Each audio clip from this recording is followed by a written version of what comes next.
Што веќе најавив, прва тема во Студио 1 е вакцинација на децата.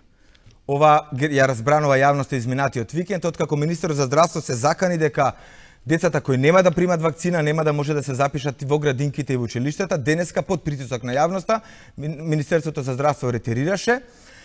Моја гостинка денеска е професор доктор Јованка Костовска, раководител на сектор за превенција во Министерството за здравство. Ке говориме за тоа колку вакцинацијата, дали стравот на родителите од вакцинирање на своите деца е оправдан и колку тоа може да биде закана за епидемија. Првин добар ден, добре дојдовте во Студио 1.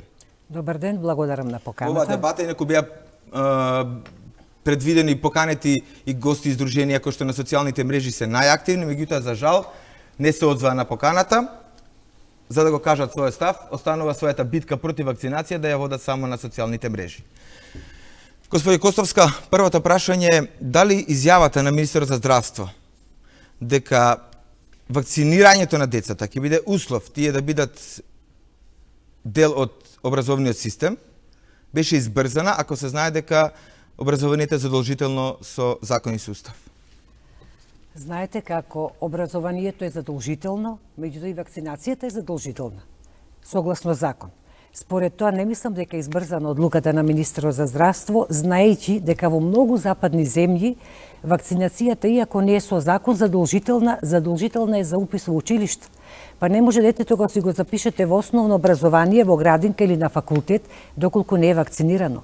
Па и наши деца, доколку одат да студираат надвор од Македонија, мораат да се вакцинираат со вакцини што ги бара таа земја, една Англија, една Холандија, една Германија, за да може да ги запишеме во нивните образовни институции и факултети. Меѓутоа, што ни е целта? Целта едноставно на Министерството е да успееме што повеќе деца да имаме вакцинирани во училиштата. Зошто? Затоа што знаеме дека училиштата и градинките се установи со колективно згрижување и колективно престојување училиштата. Значи имаме збир на повеќе деца. И многу е лесно кога едно заразно заболување ќе се внесе во таков колектив како градинка или училиште, многу брзо да се рашири ако имате група на невакцинирани деца. Па велиме каде се правата сега на оние што си ги вакцинирале децата. Овие што не ги вакцинираат ги бараат нивните права, а каде се правата на оние што ги вакцинирале своите деца. Добро, некои што вакцинирани веројатно се заштитени, не би требало да постои стравот за секоја вакцина штити од 80 до 100%. Што значи кога ќе се јави некој заболување во епидемиска форма, тогаш можно е да заболат и вакцинирани деца, иако во послаба форма, или па да ни заболат деца кои што не смееле воопшто да се вакцинираат ради други здравствени состојби што ги имале и не смеат да се вакцинираат тие деца. Во такви случаи тие ќе ни заболат. Така да целта ни беше да што повеќе родителите ги охрабриме да си ги вакцинираат децата.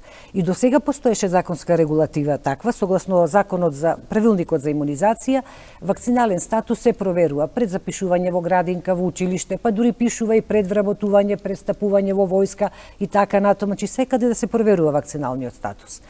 Согласно законската регулатива на Министерство за образование се вели покрај другите документи бараме и потврда за вакцинален статус. Ако не друго, барем на тој начин, кога ќе отиде родителот да земе потврда од службата за имунизација, ќе проверат докторите дали тоа дете воопшто било вакцинирано. Ако не, барем ќе му дадат почетно некоја вакцина, па ќе го повикаат за другите вакцини. Ќе почнеме со вакцинација на некои деца кои што воопшто не се јавиле. А до сега ниту било услов, ниту пак некој не се запишал во училиште за тоа што не било комплетно. А не е загрозено со ова правото на избор на родителите за сопственото дете? Согласно нашата законска регулатива, вакцинацијата е задолжителна. Да, но постои опцијата доколку не се вакцинира детето, ќе родителот плаќа парична казна, прекршечна постапка се покренува, плаќа парична казна до 650 евра. Так, не само во Република Македонија, тоа е во многу други земји, тоа е во Бугарија, во Србија, во Црна Гора, во Хрватска, во сите земји е задолжителна вакцинација и доколку не го вакцинира плаќа казна. Меѓутоа постојано велам кога сум на вакви настапи дека пак со казната ништо не правиме. Ќе плати родителот казна, пак ќе остане детето невакцинирано. Нас не е целта да ги ослободиме родителите, да ги убедиме дека вакцините се безбедни, квалитетни во Република Македонија.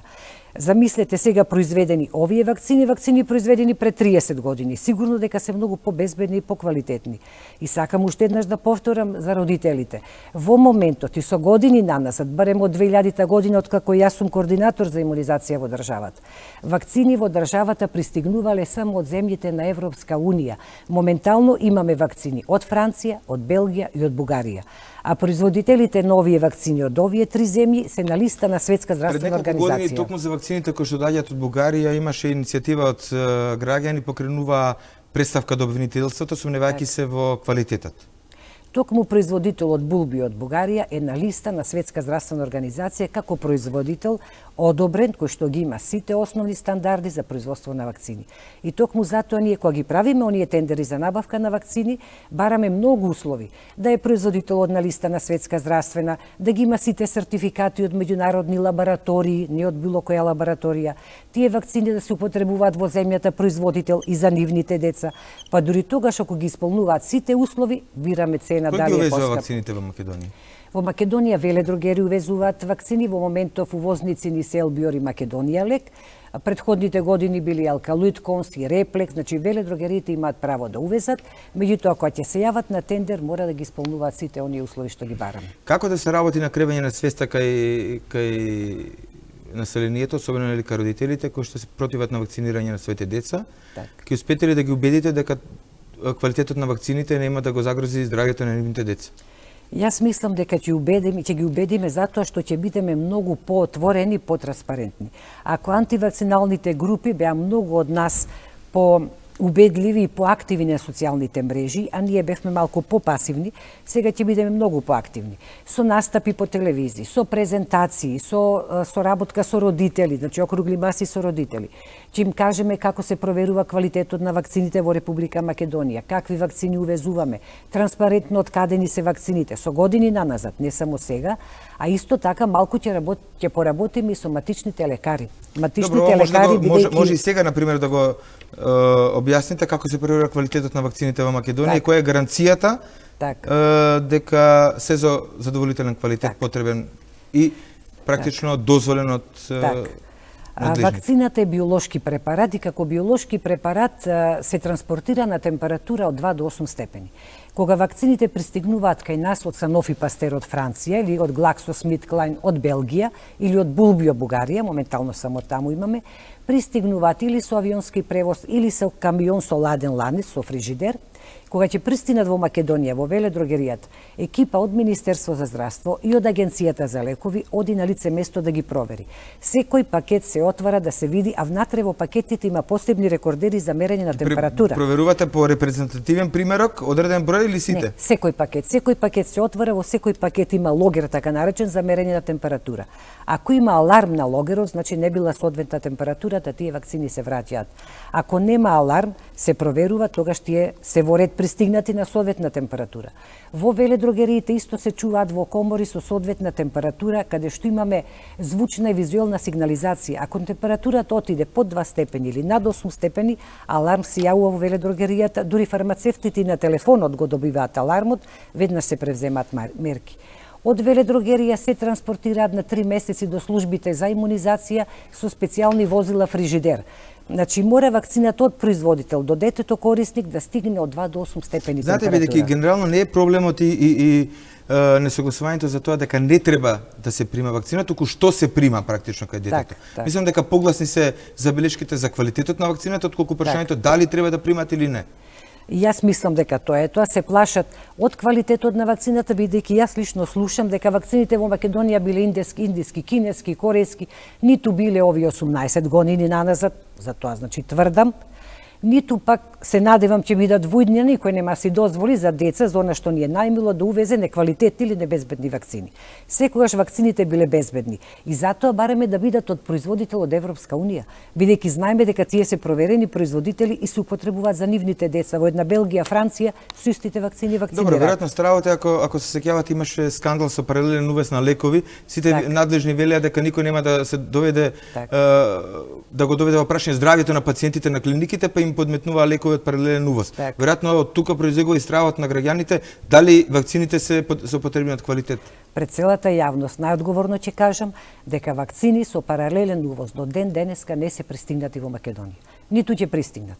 Вакцината не е производ, не е препарат таков што може да пристигне со паралелен увоз. Вакцината мора да пристигне од производител до крајен корисник, директно од производител со студен синџир со сите сертификати. Ајде да го отвориме прашањето за ризикот од невакцинирањето на децата. Албанија и Србија се соочуваат со епидемија од ситници и паници, морбили.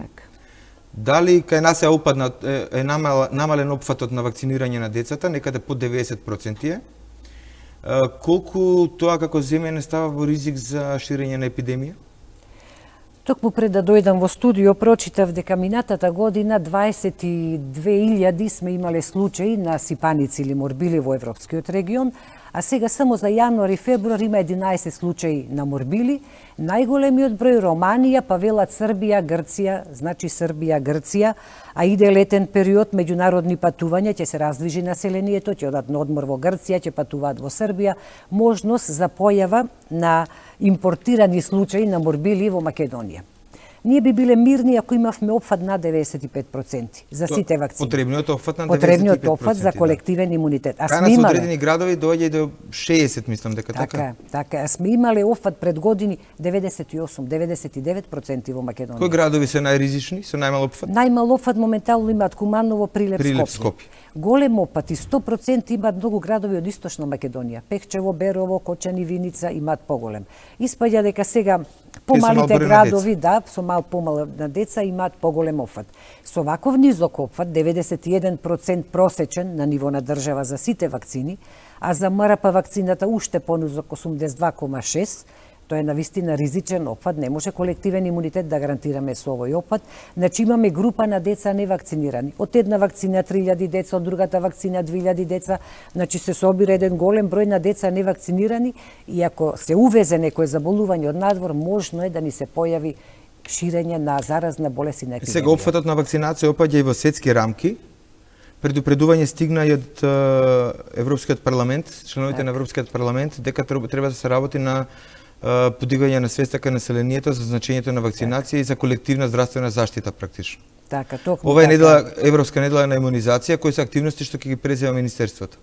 Во моментот за оваа недела, од 23 до 29 јуни, сите здравствени домови, каде што ни се службите за имунизација во здравствените домови, имаат задача да ги проверат, ние велиме прочешлаат картоните за имунизација на сите деца, оние што се пропуштени да ги повикаат на вакцинација, меѓутоа да заминат и на терен. Прочешлување на терен. Да пронајдат, верувајте, пронаоѓаме деца воопшто непријавени, невакцинирани, особено ромска популација и деца од рурални средини, да ги пронајдат и да ги вакцинираат. Со посебен осврт на МРП вакцината, оваа вакцина против морбили. Тоа ќе им биде задача. Втора задача им е да одржат предавања по градинки, по училишта со родителите, да ги запознаат за квалитетот на вакцините, од каде ни се вакцините, за бенефитите од вакцините, за тоа дека нема несакани реакции страшни, освен оние што се очекувани, да настапат по ТВ медиуми. Тоа им е основната задача што го работат оваа недела дена. Минатата година имаше 300 случаи за рак на грло на матката. Ова е болест која што може да се превенира со вакцина. Меѓутоа, имало мал опфат и минатата година, некаде само 53% од 12 годишни девојчиња популација се вакцинирани од ХП вакцината. Минатата година 53, за жал оваа година 48% вакцинирани со ХПВ вакцина, велам за жал, затоа што постои меѓу ретките, нема вакцини толку пронајдени за карцином, за рак. Дај Боже да има вакцини за секој вид на рак, да се пронајдат, да се спаси населението од оваа тешка болест. А еве кога се најде веќе вакцина против ХПВ вируси како причинители за рак на карцином на грло на матка, барем од оние најтешките ХПВ вируси, не се вакцинираат, бидејќи постои страв кај родителите, не се сигурни, се плашат од оваа вакцина, затоа што мислат дека 12 годишни девојчиња се уште е рано да им се дава ваков тип на вакцина за сексуално преносливи инфекции, мислејќи дека тоа во подоцнежен стадиум треба да ја примат, а токму треба да се прими на оваа возраст, кога девојчињата се уште не започнале со сексуални односи, да може да ги заштити. Бидејќи бенефитите од оваа вакцина, оние држави што ја вовеле како нас, многу пред нас, ќе ги очекуваат некаде по 10, 15 до 20 години, кога оваа девојчиња ќе стана жени на 30-40 години, кога ќе престои опасност од појава на карцином на грло на матка, кога ќе видиме дека тој процент опаѓа во Македонија, дека заболените со карцином на грло на матка ќе опаѓа. Бенефитите ќе ги очекуваме некаде после 15-20 години. Така, и самите спомнавте дека во пресрет на летната сезона, кога е зголемена фреквенција на туристички посети во земјите, е зголемен и ризикот од ширење на тие епидемии кои што се веќе во регионот. Значи ли тоа дека надлежните веќе треба да го вклучат алармот или го вклучиле алармот? И кои мерки се преземаат за Македонија да не стане епидемиолошко подрачје практично? Веќе алармот е вклучен. Ние уште пред месец дена, кога беше Комисијата за заразни болести, објавивме дека секој оној кој што сака да патува во околните земји, особено Србија, да се вакцинира со МРП вакцина ако не е вакциниран по центрите за јавно здравје.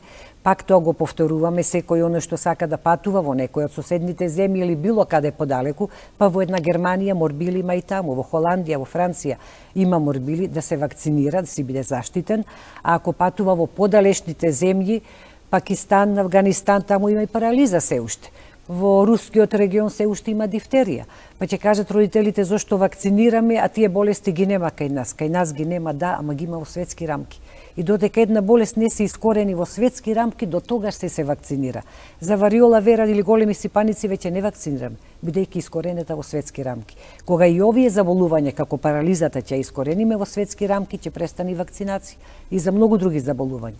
Сега мора да се вакцинира, а постојат и други вакцини кои што им ги советуваме на граѓаните за меѓународни патувања, кога патуваат во други држави, како што е вакцина против жолта треска, заболување кои што го немаме кај нас, се пренесува преку комарци, меѓутоа да бидат заштитени, а го патуваат во тие земји.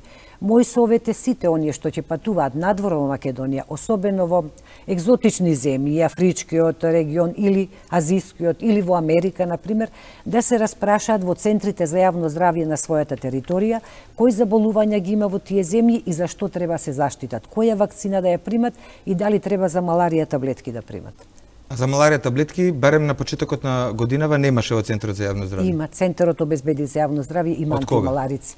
Па некаде од пред 2 месеци, месец и пол. Така, бидејќи некаде во декември знам дека немаше точно има за маларија. Што во такви случаи кој го гарантира безбедност, кој гарантира здравјето на пациентот кој што треба да патува, да речеме, во Африка, а нема услови тука да го заштити превентивно своето здравје? Треба, како држава треба да ги имаме тука и тука да ги заштитиме, иако ќе кажам дека патниците се снаоѓаат, па ќе ги купат антималариците од Грција или од друга некоја земја, или кога ќе стигнат таму ќе ги купат, веднаш ги земат, не е тоа.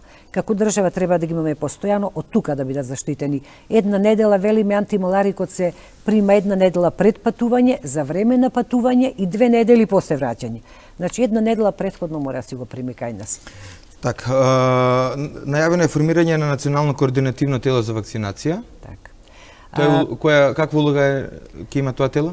Овој комитет за имунизација што го имаме 15 на години наназад, ќе го прошириме со многу повеќе представници од други институции, од Агенција за лекови, од фармацевски факултет и други институции, национално координативно тело кој што ќе се грижи комплетно за имунизација во државата. Од начин на набавка на вакцини, значи тендерски процедури, од испитување на квалитетна вакцина, од воведување на нови вакцини во државата, опфатот, начин на зголемување на опфатот, несакани реакции од вакцини, се она што е потребно за вакцинација, едно пошироко национално тело.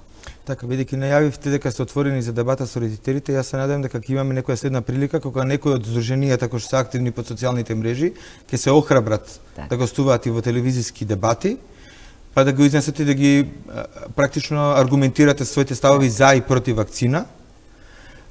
Генерално сега останува да се упати пораката дека не треба... Вакцините се безбедни, вакцините се квалитетни, да си ги вакцинираат твоите деца, да не дозволат да имаме случаи како во Србија, да починуваат мали деца на 2, 5, 6 годишна возраст, само поради тоа што не биле вакцинирани. Благодарам што бевте гости во студијата. Благодарам и на вас. По кратката пауза ние